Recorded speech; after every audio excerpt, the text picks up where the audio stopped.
Oh, you, me, and the universe, you, me, and the world, and spirit of life, love, and happiness dwells in each boy and girl. Oh, long live the web that we call life. Long live Mother Earth too. Celebrate life religiously. Celebrate me and you. You, me, and the universe. You, me, and the world.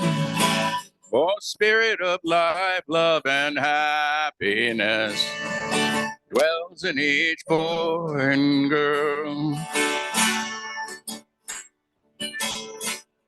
Long live the trees, the roots, which all connect so deep.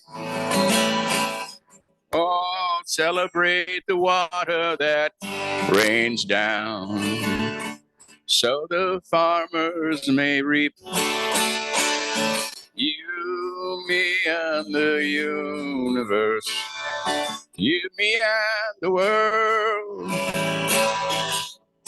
Spirit of life, love, and happiness dwells in each boy and girl.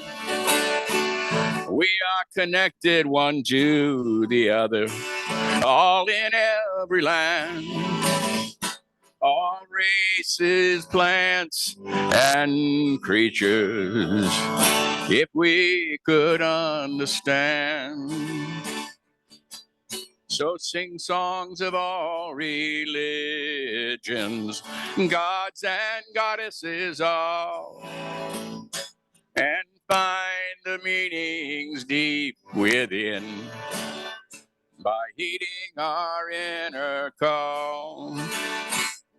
You, me, and the universe. You, me, and the world.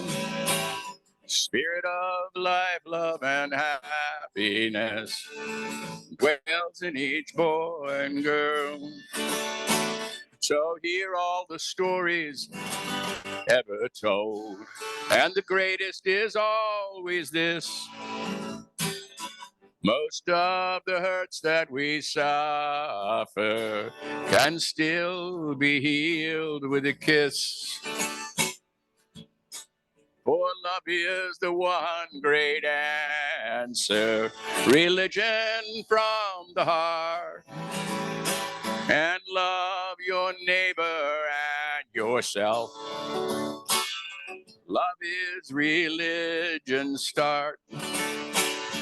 You, me, and the universe. You, me, and the world. Spirit of life, love, and happiness dwells in each boy and girl.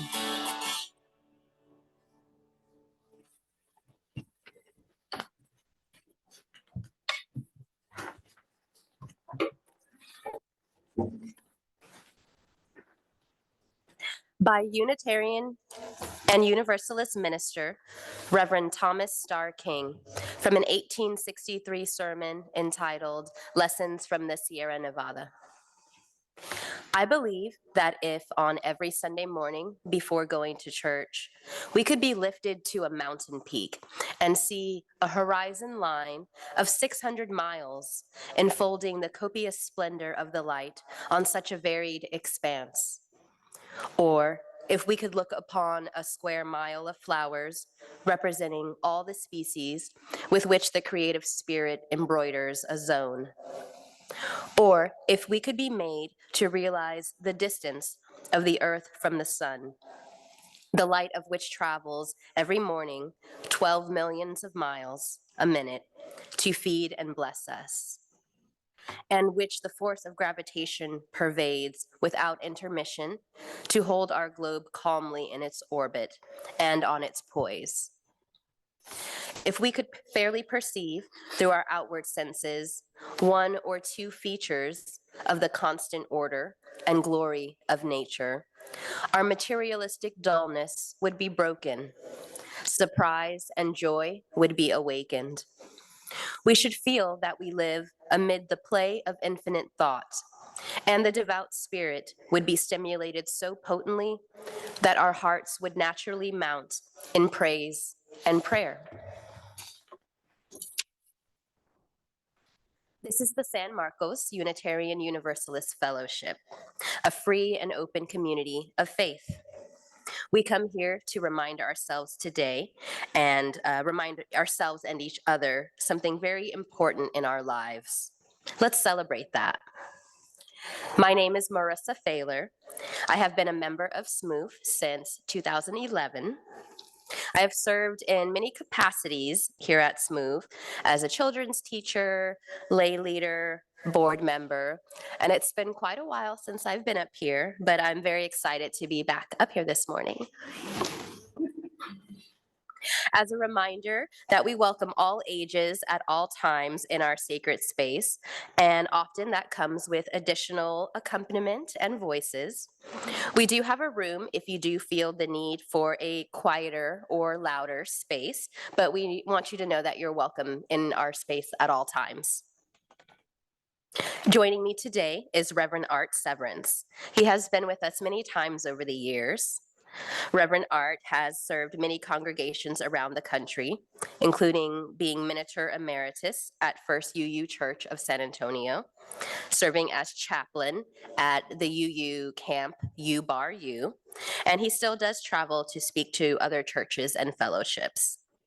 He is a folk singer and songwriter, as you saw just a bit ago, and he's also a writer and photographer. And the piece that he offered in our prelude is titled You, Me, and the Universe. Art does have a few books and CDs for sale featuring his work. There's a red book called Sermons, Songs, and Scribbles, and it will have an earlier version of the sermon he'll be giving today. Thank you so much for being with us, Art, and also for bringing your family members along. We're so glad that you're here as well. We're happy to have our musicians, Clint, Teresa, and Lynn, led by Dana Yarger. Where'd you go, Dana? There you are. Leading music today. We'll also have a special piece during the offertory by our Smooth Choir under the direction of Carol Horton. I also want to welcome back Reverend Ade Amakraba, who will offer a few words during our Donate the Plate. Big thanks to Jeff, Dan, and the AV team for keeping things running smoothly today. And hi, everyone on Zoom. Thanks for joining us as well. At Smooth, whoever you are, however you identify yourself, whomever you love, and wherever you are on your own spiritual, religious, and personal journey, you are welcome here in this free and open communities of seekers, finders, and doers.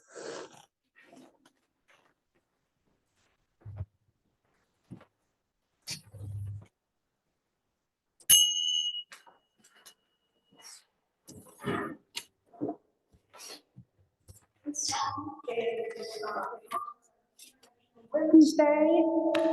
Sorry, they didn't expect me. It's in honor of International Women's Day, and Jeannie asked me to let you know that it's a song that is traditionally sung by women attending the Southwest UU Women's Conference each year as they dance around the floor in concentric circles.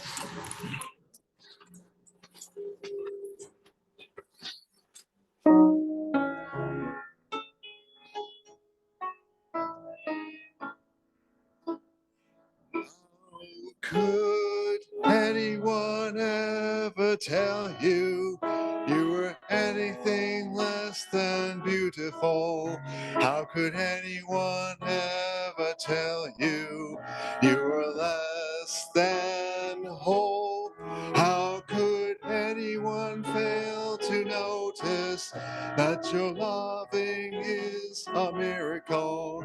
How deeply you're connected to my soul. How could anyone ever tell you you were anything less than beautiful? How could anyone ever tell you you were less than whole? How could anyone fail to notice that your loving is a miracle? How deeply you're connected to my soul.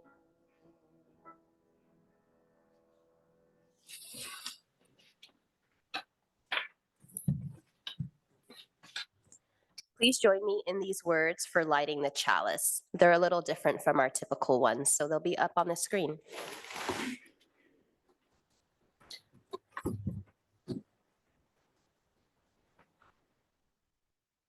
As the first hint of green begins to peek through daring brown, as that little sprig grows into a healthy stem, as that stem grows into a stalk and forms a bud, as the bud slowly opens to new day, to form a yellow daffodil. Let us be like that first hint of green, renewed by the warmth of the sun's rays, and ready to emerge with a new energy, ready to face the day. We light this chalice to bring a glimmer of that warmth into our space. And now we are called to presence by these words titled Learning to Love This World, written by Molly Hausch Gordon. Fat drops of dew on the emerald leaves of a succulent. We gather together this morning, tenderly, like drops of dew on a leaf of grass. Hopefully, like gathered raindrops in a cloud. Gleefully, like water rushing in a stream to the sea. Deeply, like groundwater pulled up from a well. We gather from every direction for another year of growth and depth, another year of compassion and hope, another year of learning to love this world. We gather like the water that joins us across all of creation, the water that connects us within and without, merging and flowing across the entire world. Please stand if you are able and willing to sing our song for blessing. It's entitled Lady of the Seasons of Laughter, and it'll be page 51 in the Gray Hymnal.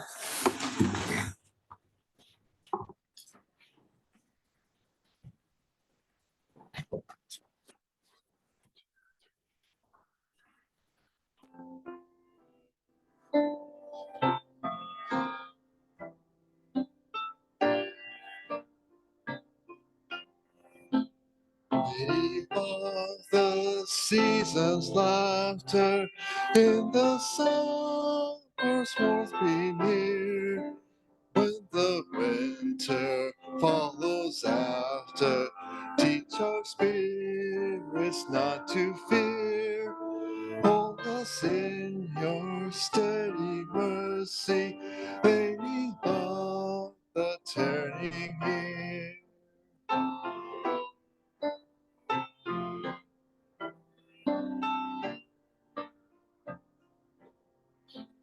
sister of the evening starlight, in the falling shadows stay, here among us till the far light of tomorrow's dawning ray.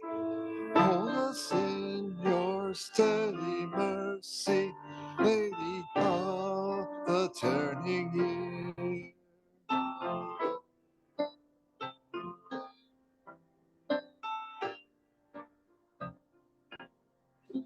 Mother of the generations, in whose love all life is worth, everlasting celebrations bring our labor safe to birth. Hold us in your steady mercy, Lady of the turning earth.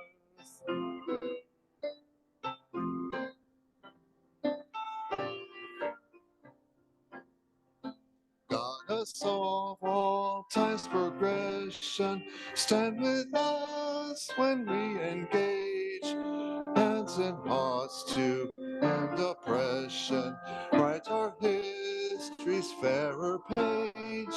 Hold us in your steady mercy, Lady of the turning age.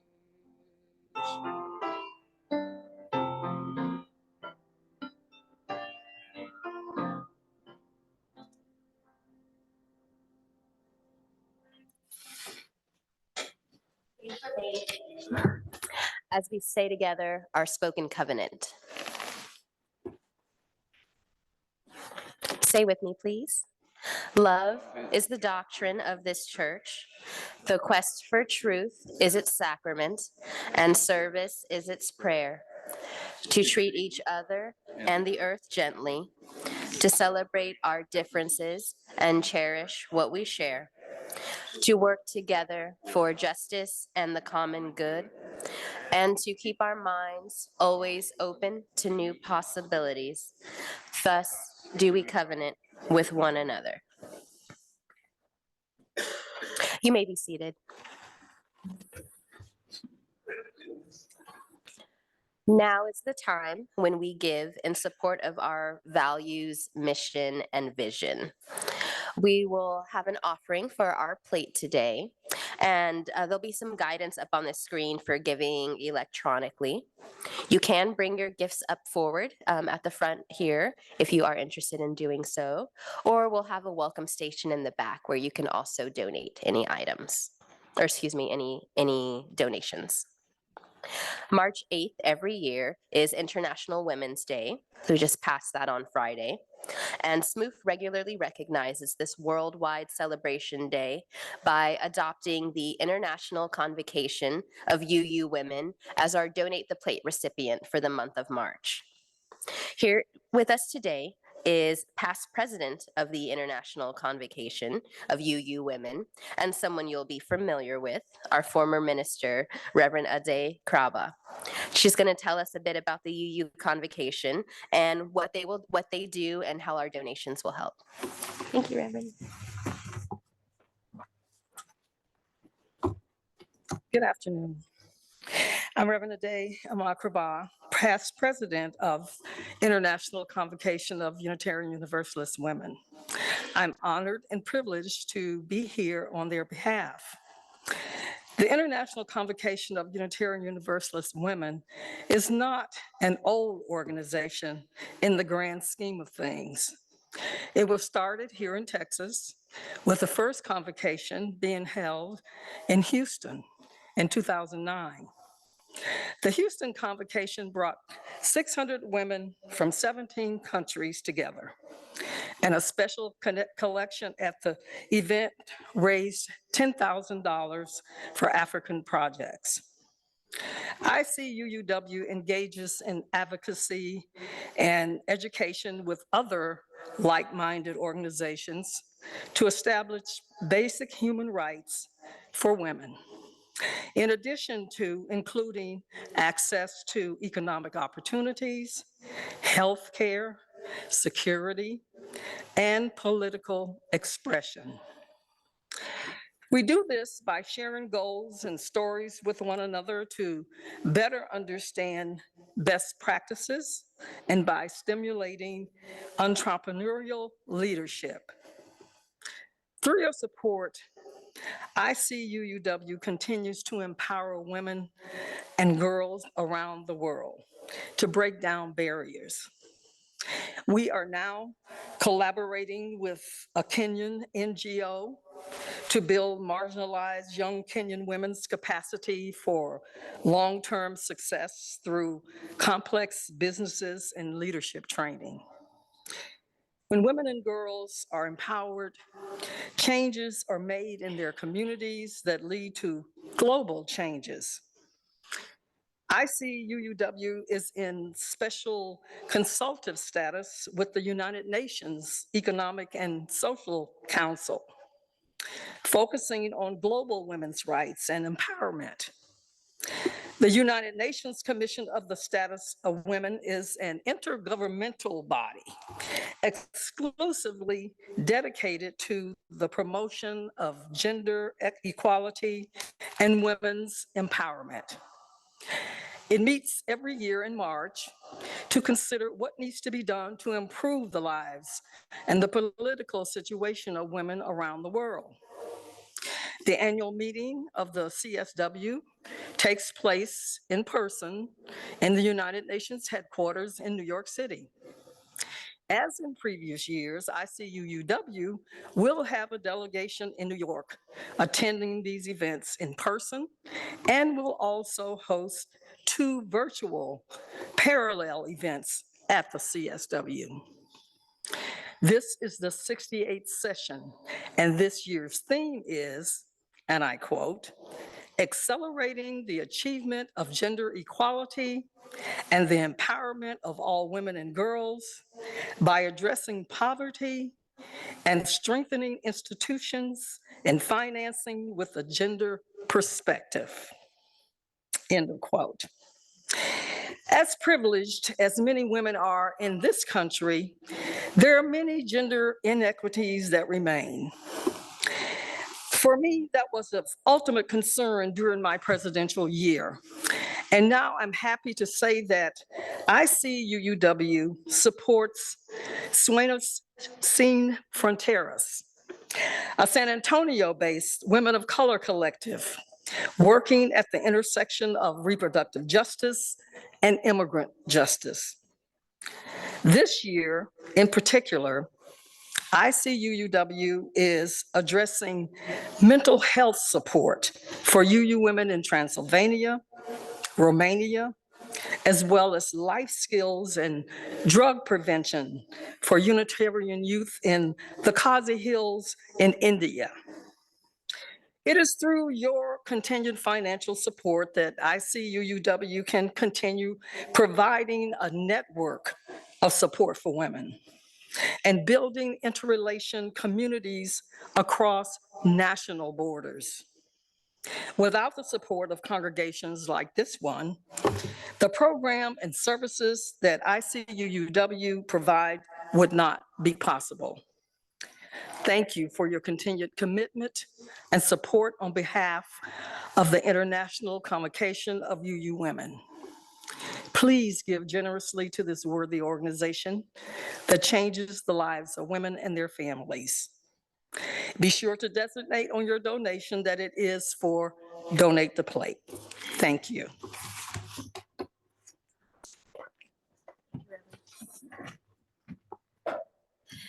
The Smooth Choir is setting up to give an offertory song that is called Sia Hamba. Did I say that right? Sia Hamba? Great, thank you. And again, if you want to give directly to the ICUUW, you can write it specifically on your envelope or specifically on your check. Visit smooth.org for online giving or if you need any assistance.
Thanks so much, choir.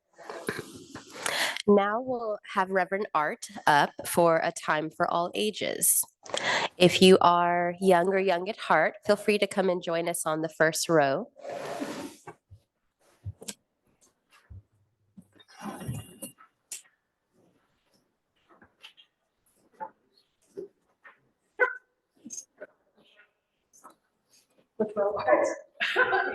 Wherever you want to be.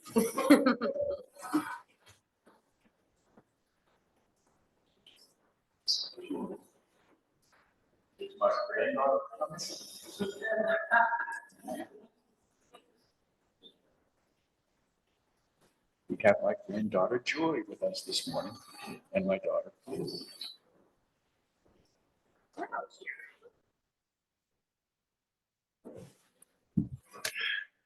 Well, I want to tell you a Zen story. That's a Buddhist story, and it's from a wonderful book called Zen Flesh, Zen Bones. And it's called The Strawberry. So this is it. Once upon a time, there was a young child. I don't know whether it was a boy or a girl because that's not important. There was a young child, and that child was walking through the jungle. And all of a sudden, that child saw a tiger, and the tiger roared. Well, as you can imagine, that child was pretty scared and started running. And they saw another tiger behind that one chasing them. They ran as far as they could out into a clearing where there was a cliff. And he stopped at the child stopped at the edge of a cliff trying to figure out what to do because there was a tiger after him, them. Okay? And so the person looked down, and there at the bottom of the cliff were some lions waiting. And the lions were down there. The tigers were coming. What to do? Well, the person decided that they would try to climb down the cliff a little bit, maybe so that no one could reach them. And so that's what the person did. They quickly found a vine, and they lowered themselves just enough so the tigers couldn't swipe at them. But they realized they didn't know how long they could hold on. And then 2 mice came out, a black one and a white one, and they started eating the root that he was them was holding. And that person realized it wasn't much longer. Suddenly, that person saw a beautiful, ripe strawberry right beside them. They took it and they ate it. The end. I know, that's not a satisfying ending. We want to find out, of course, whether that person was eaten, fell, or whatever. But the point of the story, I think, is that sometimes one has to just enjoy the strawberry, to just be there in that moment, no matter what else is happening, to enjoy that red, ripe strawberry. And who knows what might happen? Those animals might all go away. Everything might be a happy ending. But that's not the important part. The important part is they saw the strawberry and they ate it. Thank you for listening to the story.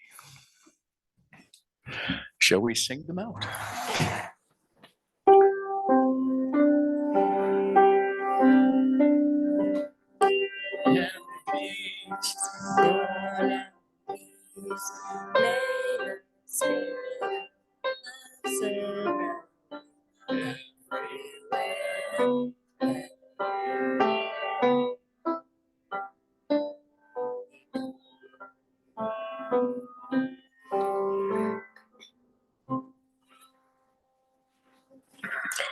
It is now time to share our joys and concerns.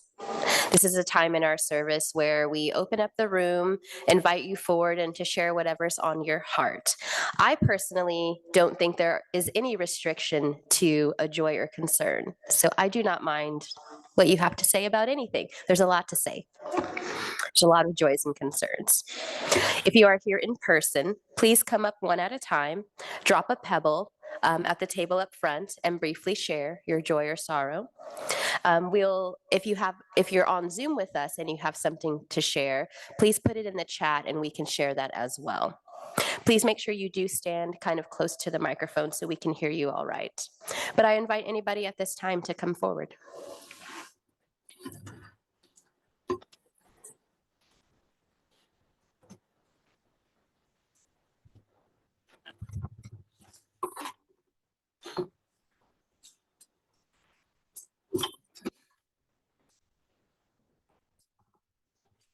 Hello. Oh, there it is.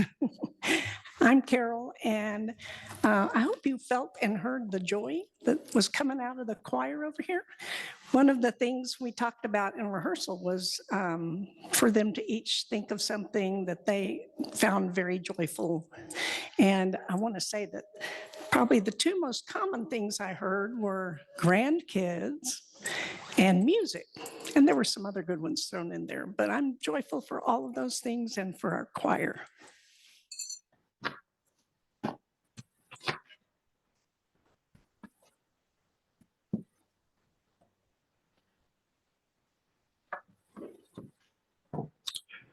A joy.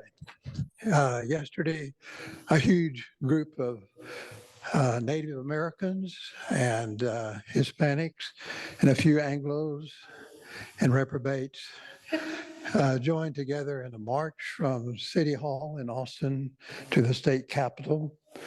The Native Americans were clad in feathers and the whole thing. Mano Amiga was very much a part of helping organize that. We had a contingent coming from San Marcos, people from El Paso, all over the state of Texas. And it was a celebration of joy, of traditions, and opposing Operation Lone Star, as well as Senate Bill 4. And I was glad to see all ages out, including some old folks like us.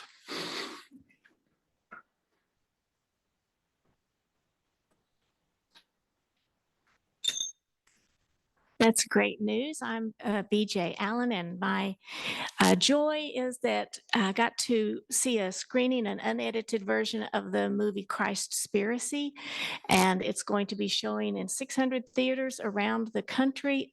Christspiracy, and the UUs, you're welcome to come the 24th, and I have a poster and information for you afterwards, but I'm very excited to see the final version of it.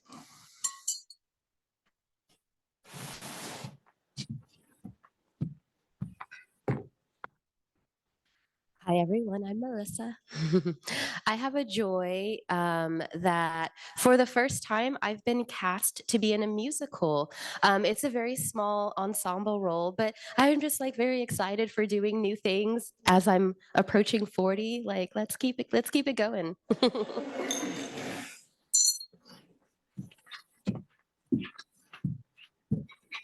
You thought I left, didn't you? Because I went up the aisle. No, I circled around back. Joyce, this little guy is getting older, and that is so incredibly amazing. Like, that I'm able to actually, keep a human child alive, mostly by myself. It's very rough out here, but I'm doing it. Another joy is that my husband is doing very well in his new job. I will actually tell you what he's doing now. He's working as a jail officer at the Guadalupe County Jail. And I know that we're all like, ACAB and we hate the jail system, but he's one of the people on the inside that's actually, doing good work, such as respecting trans prisoners' pronouns and making sure that people who have been assaulted by one another are like staying safe. And I'm just proud of what he is doing and how he's living our values even while working within the system. That's what we have to do a lot of the times. Concern for everybody in Alabama, people who are either male, female, non-binary, who have been affected by everything going on with IVF, having family in Alabama who are also Unitarians that have used IVF to conceive their own children. It's just very aggravating. And there's a lot of UU congregations throughout the state that are taking action. So if you guys are interested in supporting them, you can go to their various websites. My cousins go to the Unitarian Universalist Church in Huntsville. So we have from Zoom, Taylor Tribby has a sorrow that Airman Aaron Bushnell did a self-fire protest in front of the Israeli embassy in Washington, D.C., passed away Sunday before last, and a joy for the vigil for Palestine in San Marcos last Friday. And if there are no others to share from the congregation, oh, come on up, Susan. Get up here then. Okay.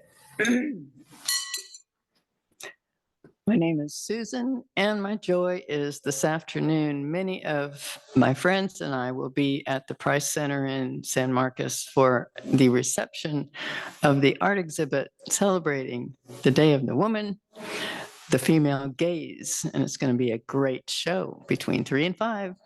Maybe I'll see you there. I'll drop a pebble for those final joys and concerns that remain private.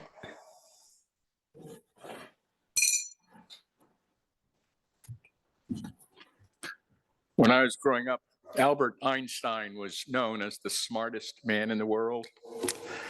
And so I try to quote him as much as I can because it makes me look smart. This is what he said that I think is an apt prayer for fellowship. A human being is a part of the whole called by us universe, a part limited in time and space. He experiences himself, his thoughts and feeling, and separated from the rest, a kind of optical illusion of her consciousness. This delusion is a kind of prison for us, restricting us to our personal desires and to affection for few persons nearest to us. Our task must be to free ourselves from this prison by widening our circle of compassion to embrace all living creatures and the whole of nature in its beauty. End quote. The UU television channel PBS used to have these quotes on the programs, which always made me think. The universe has no edge and no center. Let us enter into this time and place with reverence for life and the interdependent web of all existence.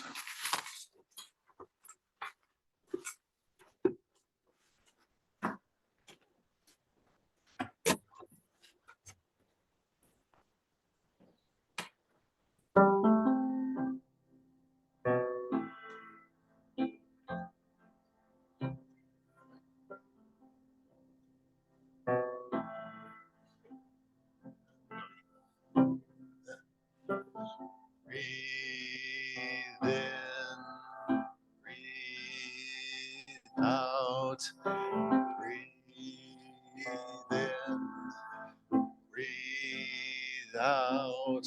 When I breathe in, I breathe in peace. When I breathe out, I breathe out love.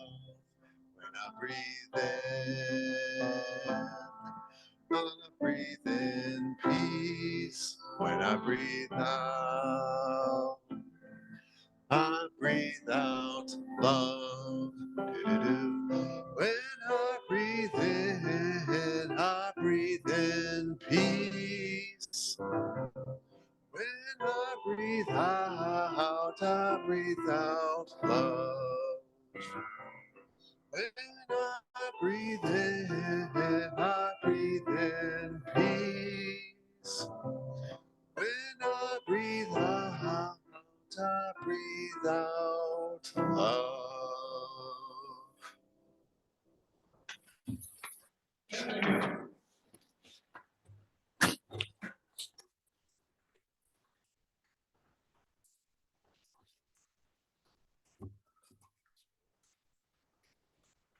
Reading this morning is from Peter Mayer. There's a wonderful song called God is Holy.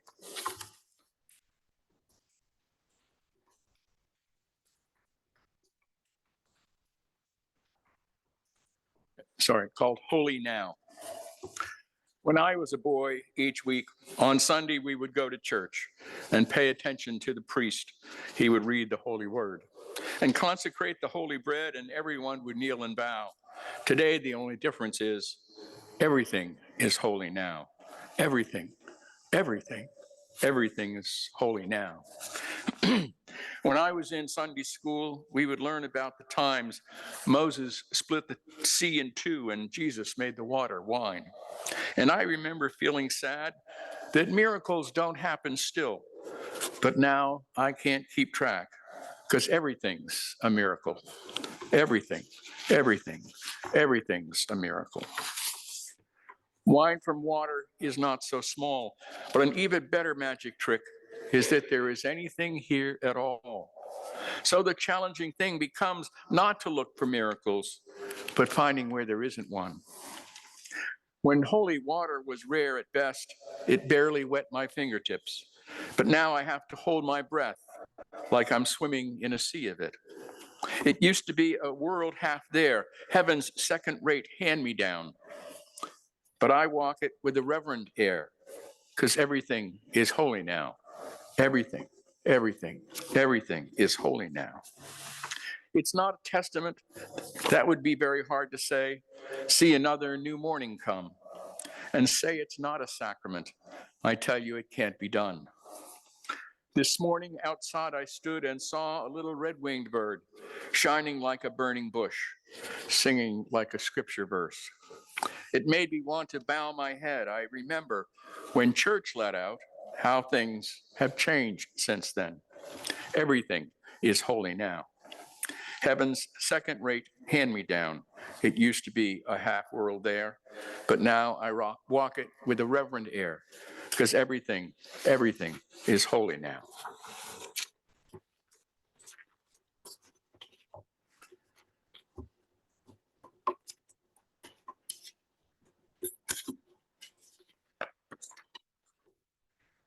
Remember in nature that water is the most essential element of life, because without it, you can't make coffee. I used to love the comic strip, Calvin and Hobbes, who we educated people know are two philosophers, but don't worry about that part, because it's really about a little boy and his stuffed tiger, which is real, and you probably know that. But I liked it because it was a theological and philosophical thing. And it's because Chet Rayno, who I'm going to be talking about, used it to start his book, that everything is holy now. It's Calvin and the tiger, Hobbes, and their first panel, Calvin is looking under the night sky, alone, and in the second panel, he screams at the stars, "I'm significant." In the third panel, he seems to be staring into silent spaces. And then in the last panel, he describes a chastened Calvin's face, screamed the dust speck. I was inspired to write this sermon originally after an incredible novel called The Overstory, which according to Kirkus Review is a masterpiece of operatic proportions, takes on the subject of nature, our relationship to nature as filtered through the lens of environmental activism, although at its heart, the book is after more existential concerns. It was what I call spiritual naturalism. And then another book that came to mind, one that was recommended by a colleague who often recommends good books, this Chet Rayno, a physics and astronomy professor of all things, writing a book entitled, "When God is Gone, Everything is Holy, the Making of a Religious Naturalist." He's using a comic strip to illustrate his point at the beginning, which I found very helpful. But we can all identify, I think, that when we gaze into that night sky, at least if you're out in the country enough so the city lights don't block it out, that there is a religious awe, depending on how we define religion, of course, and a wonder of the vastness of the universe while wondering about our tiny part of it and hoping, maybe even demanding, that we are significant in some way. And wondering, of course, about the creation as well as the creator. How did this all start? If we don't believe in Genesis, is it just the Big Bang? But I want to know what came before the Big Bang. And the only answer, according to Stephen Hawking, is it has always been. Kind of like infinity. But also, of course, who's in charge here? And what's my role? What am I supposed to do with my life? Who am I? Does God exist? What is nature? Easy questions. On one of Chet Rayno's wonderful books called simply The Path, a 1-mile walk through the universe, is about his walk to work every morning. And I will have to admit to some envy as this YouTube video shows him walking out of a beautiful Victorian house in eastern Massachusetts, in North Easton, to Stonehill College in Easton, Mass. I watched him walk through the woods, over an old bridge, and then to his job as a college professor. It was a mile-long walk through the woods. Imagine that as your daily commute, and how relaxed you would feel by the time you got there. But even his walk to work became part of his spiritual naturalism, a scientific, if you will, as a physics and astrology professor. He says that after he was married and earned his PhD in physics, he moved to New England because it was the place of Emerson and Thoreau. He wanted to be a Thoreauvian sojourner. And that struck me, as you can imagine. Indeed, his seeming Unitarian Universalist connections are overwhelming, though he never admits it. But I suspect he comes from a Catholic background, graduates from Notre Dame, after all, but is more in the spirit of the Catholic mystic and the many contemporary Catholic progressive naturalists. He is in the company of those writers who give a spiritual dimension to science and to nature, who keeps the religion in nature as well as science. And he talks about the difficulties of science and religion, especially, of course, traditional religion. But the very questions that our beloved Saint Henry David Thoreau raised in his writing, most of which was called transcendentalism, and his most famous writing, of course, Walden, which I would gather to guess most of us had to read as required reading, if not just on our own. It still bothers me when I talk to a younger person and I say something about we are the religion of Emerson and Thoreau, and they say to me, who is Emerson and Thoreau? They think it's a band. Indeed, the questions that were raised, he writes, shall I not have intelligence with the earth? Am I not partly leaves and vegetable mold myself? Talk of mysteries. Think of our life and nature, daily to be shown matter, to come in contact with it, rock, trees, wind on our cheeks, the solid earth, the actual world, the common sense, contact. Who are we? Where are we? I often describe myself theologically, when asked, as a mystical humanist on the cusp of transcendental natural theology. That usually does it, and nobody asks anymore. It's really good to use on a plane when you're sitting next to someone who asks. Rayno goes on to write, the militant atheist biologist Richard Dawkins, whom I admire for many things, thinks it's a sham for someone of agnostic temperament to use the language of traditional religion, the word God, for example. But there is something called natural religion, or if you prefer, religious naturalism, that hides behind and within traditional faiths. And I am not so ready as Dawkins to surrender a venerable and evocative language of praise to traditional atheists or theists. I am still asked, continue to pray, if by prayer you understand me to mean attention to the world, end quote. And then he quotes our other big saint, Emerson. Prayer is the contemplation of the facts of life from the highest point of view. It is the soliloquy of a beholding and jubilant soul, end quote. And then he continues to say that as a Catholic, he will live, as my Roman Catholic teachers urge me to, in a state of grace, not supernatural grace, to be sure, but the myriad natural graces that bless and hallows the everyday. I no longer believe in the personal transcendent God of my forebears, he writes, yet I still feel religious, was still enamored of my Catholic sacramental tradition. I still had no times for miracles or the supernatural. But the more I learned about nature, the more I stood in awe of its inscape. I longed to give praise and thanksgiving and to pray. And then he quotes Mary Oliver, who says, I don't know exactly what a prayer is. I do know, however, how to pay attention. And he says, I pay attention. I am willing to continue to use the G word for the mystery I found there, and unembarrassed to use the word prayer for anything with reverence for what I see. He talked about a dinner one night when the family were discussing why scientists seem so much less likely than the general population to believe in God.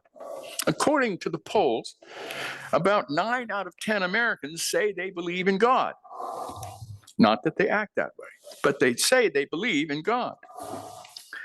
Members of the Academy of Scientists, however, that ratio is reversed almost exactly. And they wondered why in the discussion. My daughter's husband posited, only half in jest, overweening hubris. We laughed. Well, yes, there could be some of that.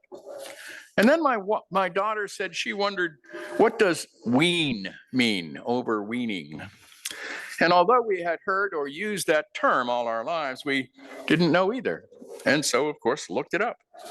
And it means a verb to be archaic, of the opinion, or to suppose. Overweening, then, seems to be arrogantly of the opinion, overconfident in one's suppositions. Overweening hubris is redundant, but a grand phrase nonetheless, end quote. Sounds like he might be talking about us UUs sometimes. I've often said to somebody who is very proud of their atheism that my job is to convert all of the atheists to be agnostics. In other words, while atheism is certainly all right, you see, it has this fundamental slant for me that you are so sure that you don't have to think about it and you just say, I'm an atheist.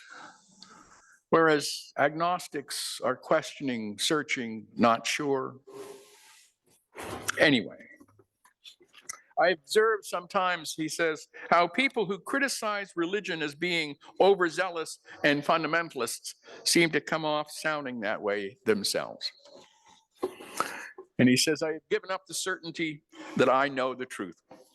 I no longer believe that Christians are any closer to God than right living people of any other faith. Faith no longer matters to me as much as attention, wonder, celebration, praise. He is in his 8th decade, but he's still saying, I am an atheist if by God one means a transcendent person who acts willfully within the creation. I am agnostic in that I believe our knowledge of what is partial and tentative, a tiny flickering flame in the overwhelming shadows of our worship. The empirical knowledge of the separate sensate world is the surest revelation of whatever is worth being called divine. So he is a mystic in that he worships the mystery, feeling connected to the oneness. And here is the most important part to me. Gives it a value of inspiration, you see. Science, I will have to admit, never inspired me in high school. You had to just memorize facts, and there was nothing spiritual about it to me. Those early Unitarian transcendentalists, Emerson and Thoreau, saw spirituality in nature, and that's one of the basic tenets of transcendentalism. And today there are more and more religious naturalists inspiring us very spiritually with their writings, like Annie Dillard, Ursula Goodenough, Thomas Berry, and so many more. Perhaps even starting with Unitarian Rachel Carson, who, after all, could be said to have started the environmental movement. So Rayno is also a prophet. And he said, can a narrative be found, one that is not in conflict with science?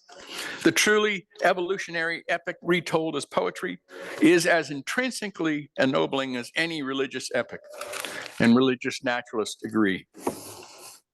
Emerson's great words from his divinity school address of 1838 was already saying somewhat similar in talking about traditional religion and losing the interest of many people, especially Unitarians, and that nature itself was a miracle with no need for supernaturalism. Indeed, Emerson's first book in 1836 was titled Nature. Yet Emerson was not doing away with God as such, though some accused him of, nor do I want to either. For when I describe in my credo as mystical humanism, or as some days as naturalistic theism, I might also describe myself as a religious naturalist. Like Rayno, I retain that, quote, itch for God, end quote. That desire for the spiritual, though no desire of traditional creeds or beliefs that I feel hem me in. And I know some still believe, even in our midst, in traditional religion, both in our midst and in traditional places, and that's okay. It's not that they are wrong and I am right, or vice versa, because religion is not, to me, about being right. And after all, religion is a matter of opinion. Rayno said, as I write, two books that do their best to reduce God ad absurdum are being talked about everywhere. You can tell this was a few years ago. Richard Dawkins' The God Delusion, and Sam Harris's The End of Faith. They are both, by the way, what I would also call fundamentalist atheists. The authors go at religion like B-movie slashers armed with Occam's razor, and by the time they are finished, there is not much left but the gory sheds of miracles and superstitions. I enjoyed both performances. God had it coming. But I won't go where Dawkins and Harris would go. Something is amiss with their militant slash and burn atheism. If I can switch metaphors and turn the new one on its ear, Dawkins and Harris throw the baby out with the bathwater. It is my inverted cliche, then he says they throw the bathwater out with the baby, that the bathwater stand for the mind-stretching, jaw-dropping, in-your-face wonder of the universe itself. The mystery that hides in every rainbow, every snowflake, every living cell. After all, water, as much as anything in our environment, is an adequate symbol for the creative agency that foregoes atoms and the hot interior of stars, weds oxygen to hydrogen, and wets the earth with the stuff of life and consciousness, an agency worthy of attention, reverence, thanksgiving, praise, end quote. And though he's from Massachusetts, we could certainly say, especially here in Texas. Water itself is holy, not simple, but the very essence of life. Maybe water is actually God. Think of that sea with the teeming life, the rain, the great lakes and rivers, the oceans and the streams, even the water that makes up most of our bodies. Again, drawing attention in a religious dimension to even the most seemingly mundane that makes everything holy. One of Buddha's most famous sermons was simply holding up a flower. It is said that only one person understands. Do we? And his social justice, Rayno writes, evolved the capacity to cherish fellow humans and to resist for the common good our innate tendencies to aggression and selfishness. He goes on to sound even more Unitarian Universalist. He said, any religion worthy of humankind's future will have these characteristics. It will be ecumenical. It will be ecological. And it will embrace the scientific story of the world as the most reliable cosmology. If there is a limit to Rayno's writings, is that he doesn't encourage us then to come together in beloved community, to be involved in that nature that involves us as well. An inspiration to go out in nature, to bring it in. Emerson was saying that the idea of trying to breathe new life into the church rather than creating a new form was not possible. And although scientists as a group are much less likely to believe in God, Rayno writes, in my experience, they are no less spiritual.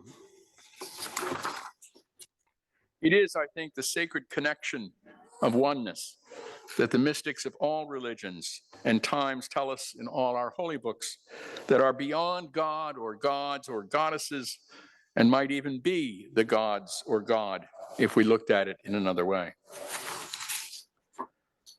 Are we not holy? And is not all life holy, sacred, that we should love one another and live our lives fully and with great pleasure, yet with the knowledge that we are responsible as well for loving and helping our neighbor.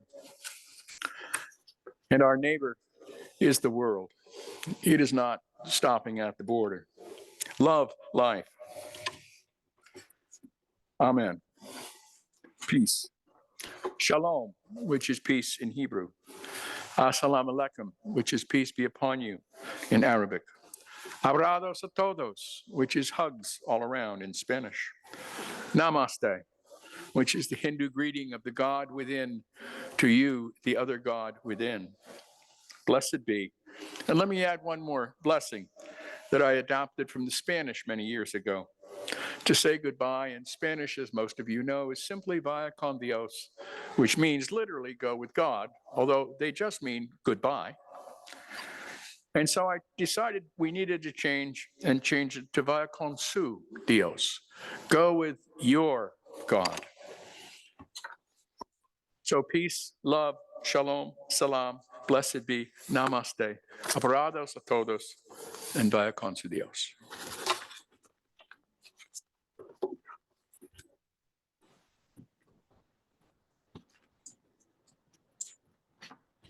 Our closing hymn will be in the gray hymnal, page 21, For the Beauty of the Earth. Do we stand or we sit? What do y'all want to do? Do y'all want to stand? You can sit. That's fine. Oh, y'all stand up. Stop the pretty girls. As you're willing and able.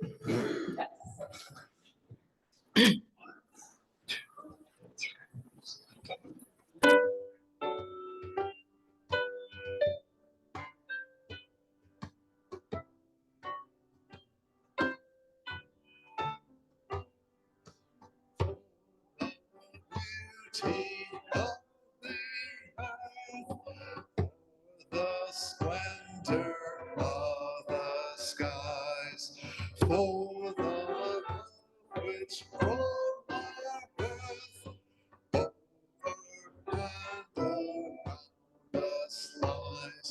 Source of all, to thee we raise this our hymn of grateful praise, for the joy of near and high, for the heart and mind's delight, for the mystic harmony, linking sense to sound and sight.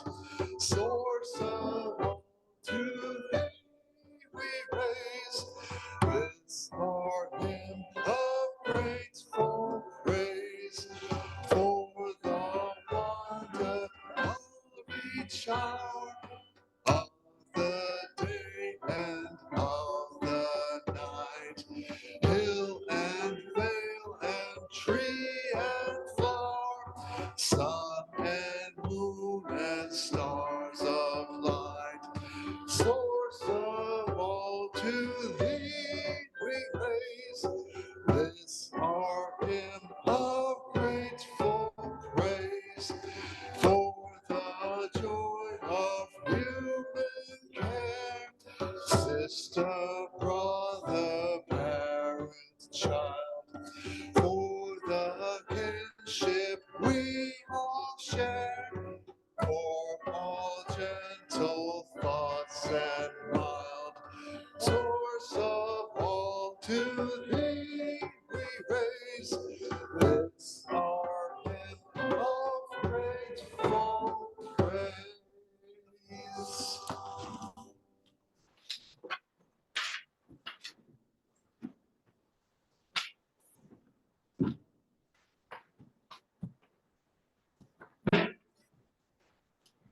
Let's say together these words for extinguishing the chalice.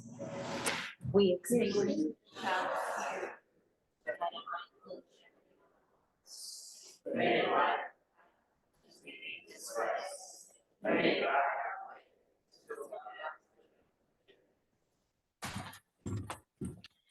Thank you all for being with us again today. Thank you, Reverend Art Severance and your family for joining us. Thanks to our musicians and Reverend Ade for speaking on the Women's Convocation. And I think that's about it. Thanks for joining us. May the peace that passes all understanding be with us now.